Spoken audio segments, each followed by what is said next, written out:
Vida através da morte, capítulo 14. Sensibilidade espiritual. Ora, quanto ao que está enfermo na fé, recebei-o, não em contenda sobre dúvidas. Romanos 14, 1. Podemos errar tanto de um lado como do outro, podemos nos tornar tão estreitos a ponto de rejeitarmos um irmão fraco na fé, ou receber alguém digno de repressão, com base em questões duvidosas e especulações da razão. O Espírito Santo gostaria que evitássemos cuidadosamente ambos os extremos. Em muitas coisas, como comer e beber, considerar certos dias como santos, ou todos os dias iguais. Em todas as coisas como estas, não devemos julgar uns aos outros, mas devemos andar juntos em amor. Mas tu, por que julga teu irmão? Ou tu, também, por que desprezas teu irmão? Pois todos havemos de comparecer ante o tribunal de Cristo. Romanos 14, 10. Não se trata aqui de sermos levados a juízo por causa de nossos pecados ou do pecado.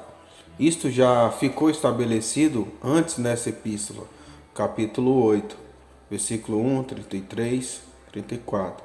O Senhor nos assegura que não seremos levados a juízo. João 5, 24. Qual é então o significado aqui? Simplesmente a questão apresentada.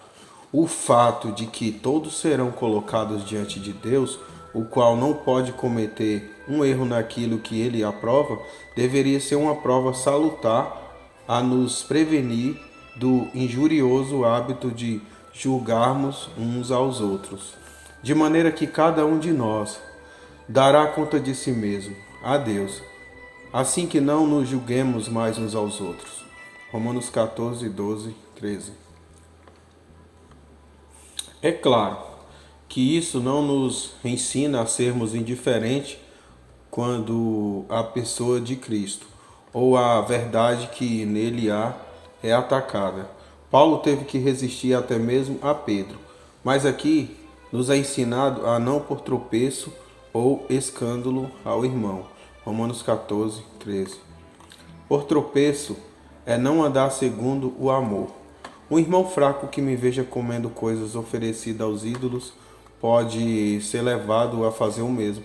E sua consciência sendo corrompida, ele pode cair na idolatria e colocar-se com o passar do tempo sob o poder de Satanás e no que diz respeito à comunhão, afastar-se de Cristo. Na verdade, o mesmo lugar onde uma pessoa ímpia precisou ser colocada para a destruição da carne. Em 1 Coríntios, capítulo 5, versículo 5. Isso seria destruir um irmão, ao invés de destruir a carne ou, por outro lado, ter sua consciência destruída. Em qualquer circunstância, o amor procuraria não colocar uma pedra de tropeço no caminho de um irmão. Ficamos sabendo de casos como o de uma pessoa que guarda o dia do Senhor como se fosse o Shabá, o sábado dos judeus, com uma piedade tipicamente judaica, enquanto outra, para mostrar ter um conhecimento superior a esse respeito, pratica coisas no dia do Senhor que seria uma profanação aos olhos da outra. O resultado, em ambos os casos, tem sido desastroso. Durante anos, tanto a consciência como a comunhão de ambos estiveram perdidas ou destruídas. No entanto, não suponha, nem por um momento, que a expressão não destruas possa significar a destruição da vida eterna. As Escrituras não podem se contradizer. Se parecer significar isso, então ficará evidente que não entendemos o verdadeiro significado de pelo menos um dos textos. Se a vida eterna que temos em Cristo pudesse ser destruída, então já não seria eterna. E acerca daqueles que têm vida eterna, Jesus disse: nunca hão de perecer. João 10:28. Isto basta para a fé. Todavia, é da maior importância termos constantemente diante de nós a consciência do tribunal de Cristo. Isso nos preservará de julgarmos demais ou de nos devorarmos uns aos outros.